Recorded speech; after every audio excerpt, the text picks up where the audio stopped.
इस व्याख्यान में हम बात करने जा रहे हैं समाजशास्त्र की वैज्ञानिक प्रकृति के बारे में। By now it has been confirmed, it has been approved, it has been accepted that sociology is a science. अभी तक सब इस बात को मान चुके हैं कि समाजशास्त्र एक विज्ञान है, परंतु यह एक सामाजिक विज्ञान है, क्योंकि इसके अंतर्गत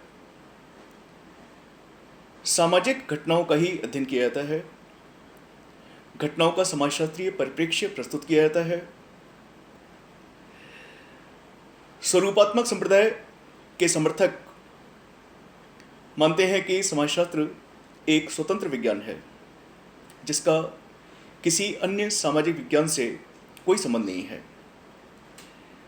इसको स्वतंत्र रूप से पढ़ा जा सकता है और समझा जा सकता है। इसकी अपनी शब्दावली है, इसकी अपनी अवधारणाएं हैं, जिनका विशेष अर्थ समाजशास्त्र के अंतर्गत ही समझा जा सकता है। समन्वयात्मक संप्रदाय के समर्थक मानते हैं कि समाजशास्त्र एक सामाजिक विज्ञान है, परंतु एक ऐसा सामाजिक विज्ञान है जो अन्य सामाजिक विज्ञानों के साथ में संबंध रखता है, और जब तक हम इसे अन्य सामाजिक विज्ञानों के साथ में नहीं जोड़ते, तब तक इसके सही अर्थ को नहीं समझ सकते। उनका ये आधार है कि सभी सामाजिक विज्ञान समाज में रहने वाले मानव का ही अध्ययन करते हैं। प्रत्येक सामाजिक विज्ञान का परिप्रेक्ष्य अलग अलग है, परंतु केंद्रीय विषय वस्तु समाज में रहने वाला मानव ही है।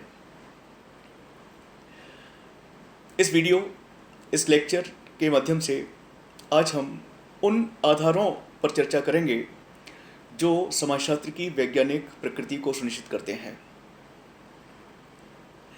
सबसे पहला जो आधार है वो है अवलोकन।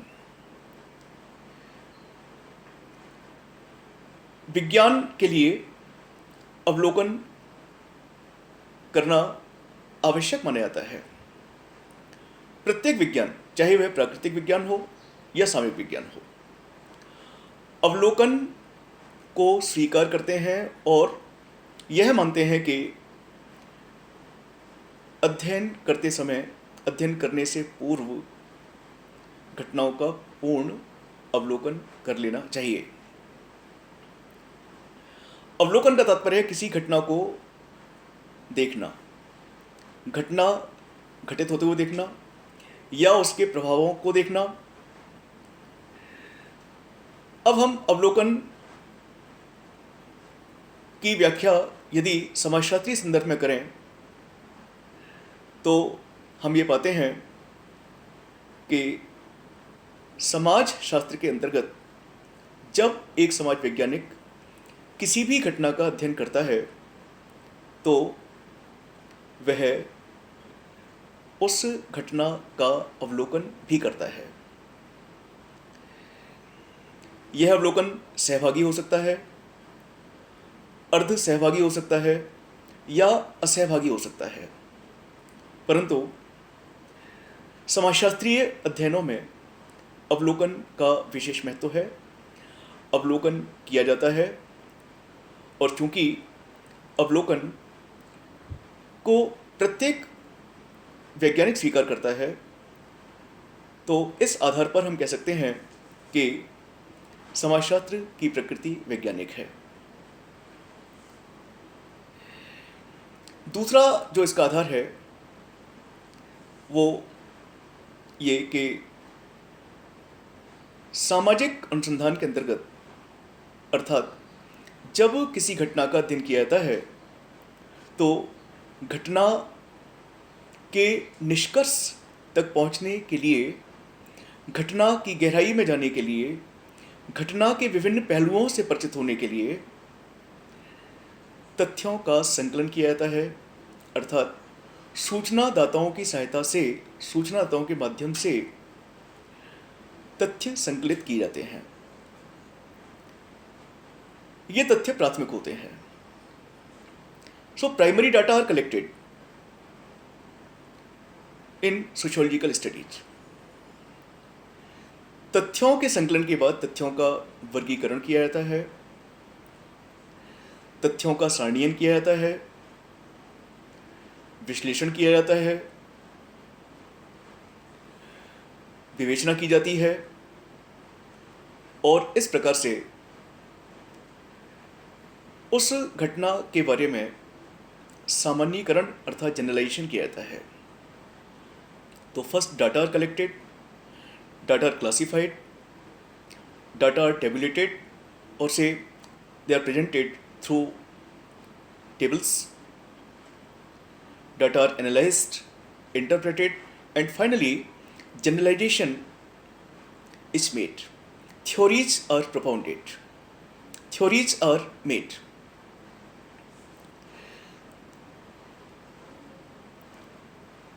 अगला जो आधार है वो ये कि समाज शास्त्र के अंतर्गत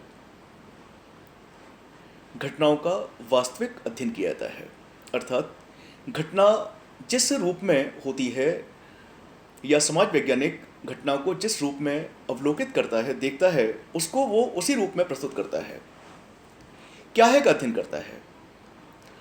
दो चीज़ें होती हैं, क्या है और क्या होना चाहिए। क्या है का तात्पर्य है घटना की वास्तविक स्थिति, घटना का वास्तविक स्वरूप, और क्या होना चाहिए उस घटना से संबंधित आदर्शात्मक स्वरूप।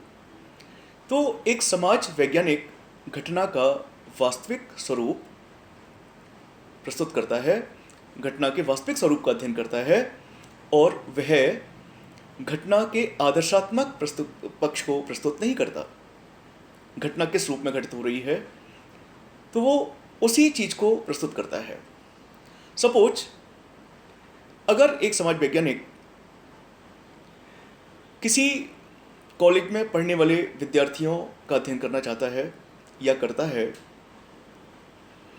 और कक्षा में मात्र 10% उपस्थिति रहती है,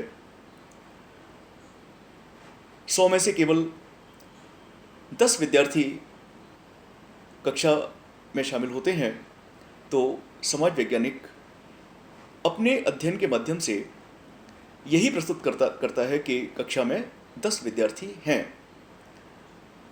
वह यह नहीं कहता, यह प्रस्तुत नहीं करता कि 100 विद्यार्थी आने चाहिए वाली चीज़ वो समाजशास्त्र में नहीं होती। इसके बाद में समाजशास्त्र के अंतर्गत घटनाओं के कार्य एवं कारण संबंधों का अध्ययन किया जाता है। अर्थात कि जैसा हम जानते हैं कि प्रत्येक घटना के कुछ कारण होते हैं, बिना कारणों के कोई भी घटना घटित नहीं होती और ये कारण समाज में ही होते हैं। और प्रत्येक घटना के साथ कुछ निश्चित परिणाम भी जुड़े होते हैं, अर्थात प्रत्येक घटना का सकारात्मक अथवा नकारात्मक परिणाम भी होता है और ये परिणाम भी समाज पर ही पड़ता है। तो समाज के घटना के कारण भी समाज में विद्यमान है और घटना का प्रभाव भी समाज पर ही पड़ता है। तो सामाजिक अनुसंधान के दौरान यह कहना चाहिए कि घटना का अध्ययन करते समय कारणों को ज्ञात किया जाता है, परिणामों को ज्ञात किया जाता है और अध्ययन की गई घटना के कार्य कारण संबंधों की विवेचना की जाती है। तो ये इस प्रकार से कार्य कारण संबंधों की विवेचना भी समाजशास्त्रीय अध्ययनों में होती है। इसके बाद में अध्ययन के द्वारा, अध्ययन के माध्यम से समाजशास्त्रीय सिद्धांतों की जांच भी की जाती है। जैसा हम जानते हैं कि समाजशास्त्रीय सिद्धांत, हर चीज़ का समाजशास्त्रीय सिद्धांत है या दिया जा रहा है या दिया जा चुका है। तो अध्ययन जब किया जाता है तो उसके माध्यम से समाजशास्त्रीय सिद्धांतों की जांच भी की जाती है कि वो सिद्धांत कितने सार्थक हैं। अर्थात कि जो उस सिद्धांत की मान्यताएं हैं या जो फाइंडिंग्स हैं जो दे रखी हैं वो आखिर कहाँ तक सही है, कहाँ तक सही नहीं है।